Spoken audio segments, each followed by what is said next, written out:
Knowing what they're going to do, they're reasonably refreshed, they've had a night's sleep, they'll be there within an hour, and they'll be on duty within 2 hours. Today's operation went with the precision that wasted no time, and when time is money, smooth running is essential. So what did it cost? Neither the police nor the airline is saying. The Chief Constable said their usual travel overtime bill would more than pay for the aircraft. We guess that to be around £6,000.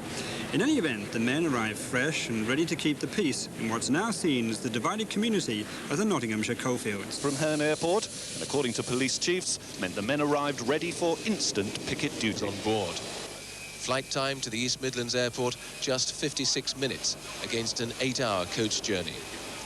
The cost of chartering, just under £8,000 return. But that's considerably cheaper than the extra overtime bill incurred when they travelled by road. Michael Green, ITN, Nottinghamshire. There's troubles up there, and I know that you've been there before, and that you know what's required. Mr. Mann here has left no uncertainty as to what our law and order situation is up there. All you've got to be alert and watch out for is the subterfuge and the device that may tempt you to be less than calm and sensible in a very divided community. What I want you to do is to be there, the ambassadors of Hampshire, as I know you can be, and if there are any problems or any questions you want to ask, now is the time, or on the plane with Mr. Mann. Best of luck to you. That's the message 126 Hampshire policemen were given early this morning by their Chief Constable. They were preparing for a tour of duty on the miners' picket lines in Nottinghamshire. 12 detachments of Hampshire Police have already travelled to the Midlands, but for the first time today, a Boeing 737 jet was hired to take the men there.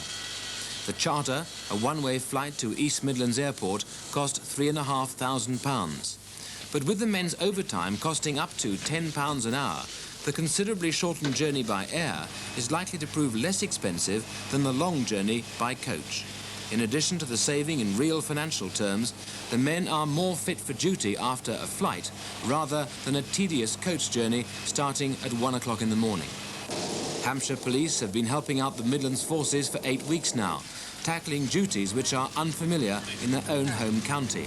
So how are they shaping up?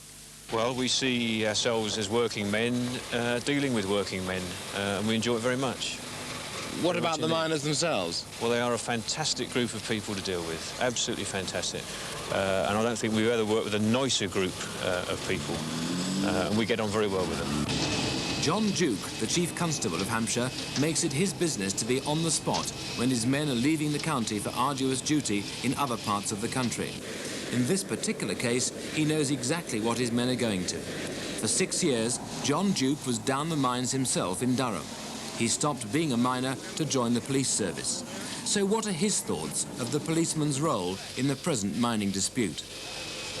Mixed thoughts, very sad in many ways that we should be shipping policemen as we've done here to a Midlands community where obviously they're in conflict with each other and probably being misled by various people, because I'm sure that they're good-hearted folk, and as those men will tell you when they're talking to these miners and their wives and their families as they patrol the villages and the streets up there, they find a relationship, and it's sad that they're divided in this way when really all it needs is men of goodwill to get together and have a solution to this problem.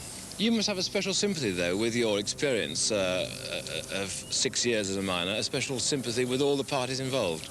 Well, I think it would be a bit sentimental to think of a special sympathy 30-odd years on, but I have a sympathy with UK people in a situation like this, where obviously decent citizens are being threatened and abused, and policemen have to be used in this situation to give a bit of peace and reassurance.